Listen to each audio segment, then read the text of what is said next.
Ambati Silks, Kanchipuram Saree Store, now in Vijayawada. Exclusive Pattu Sarees, Salwas and Lehengas.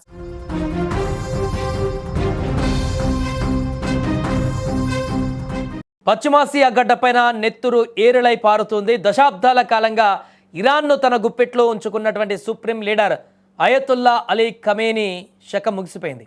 America, Israel సంయుక్తంగా చేపట్టిన ఒకే ఒక్క మెరుపు దాడి Iran వెన్నుముకను విరిచివేసింది. Khamenei నివాసమే లక్ష్యంగా దూసుకువచ్చిన క్షుభని ఆయనతో పాటు ఆయన కుటుంబ సభ్యులను కూడా నామరూపాలు లేకుండా చేసింది. ప్రపంచ రాజకీయాలను శాసించిన ఒక శక్తివంతమైనటువంటి కుటుంబం కేవలం క్షణాల వ్యవధిలో మట్టిలో కలిసిపోయింది. ఇరాన్ అధికారిక మీడియా వెల్లడించిన సమాచారం ప్రకారం ఈ దాడిలో ఖమేనీ ఒక్కరే కాదు, ఆయన కుమార్తె, అల్లుడు మరియు మనవరాలు కూడా ప్రాణాలు కోల్పోయారు.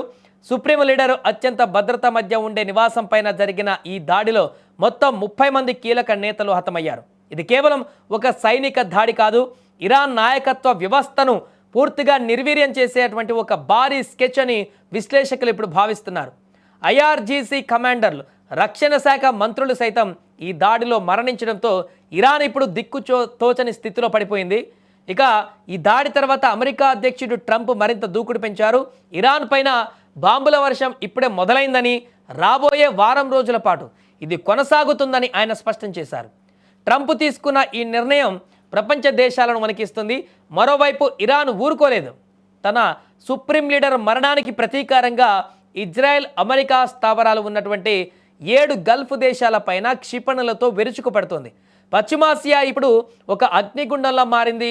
ఎప్పుడు ఏం జరుగుతుందో తెలియనటువంటి ఉత్కంఠ నెలకొంది. ఏదేమైనా కూడా అమెరికా, ఇజ్రాయెల్ సంయుక్తంగా చేసినటువంటి ఈ ఆపరేషన్ ఎలాంటి మిస్అండర్స్టాండింగ్ లేకుండా పర్ఫెక్ట్గా కొనసాగించింది. ఒకే ఒక్క మిసైల్తో ఇన్ని రోజుల పాటు ఖమేనీ ఎక్కడ ఉంటారు, ఏ ఒక్క బంకర్లో దాక్కుంటారు, ఏ ఇంట్లో ఉంటారో కూడా తెలియనటువంటి బందోబస్తు నడుమ ఉన్నటువంటి ఖమేనీ పర్ఫెక్ట్గా ఎక్కడ ఉంటాడో కనిపెట్టి, ఏ ఇంట్లో ఉంటాడో తెలుసుకొని ఒకే ఒక్క క్షిపణి దాడితో పూర్తిగా వారందరినీ కూడా నేలమట్టం చేసేసింది అమెరికా, ఇజ్రాయెల్. దీంతో రగిలిపోతున్నటువంటి ఇరాన్ ఎప్పుడెప్పుడు దీన్ని రివెంజ్ తీర్చుకోవాలన్నట్టుగా ప్రతి దాడులు కొనసాగిస్తుంది. అమెరికా లక్ష్యంగానే ఈ దాడులన్నీ కొనసాగేటువంటి పరిస్థితి నెలకొంది. అయితే దీనికి ప్రతిగా అమెరికా అధ్యక్షుడు ట్రంప్ కూడా ఇక చాలు, మరలా ఇంకొక దాడి కనుక మేము చేశామంటే దాని పరిస్థితి వేరే రకంగా ఉంటుంది, ఇక తగ్గకపోతే ఇరాన్ మరొకసారి మేము రంగంలోకి దిగాల్సిన పరిస్థితి ఉంటుంది, ఆ తర్వాత పరిణామాలు అత్యంత భయంకరంగా ఉంటాయనేటువంటి విషయాన్ని కూడా ట్రంప్ చాలా స్పష్టంగా చెప్తున్నారు. అయినా కూడా ఇరాన్ మా సుప్రీంనే చంపేస్తారనేటువంటి ఒక ఆగ్రహావేశాలతోటి రగిలిపోతూ వారు ప్రతిదాడి చేసేందుకు పూనుకుంటున్నారు.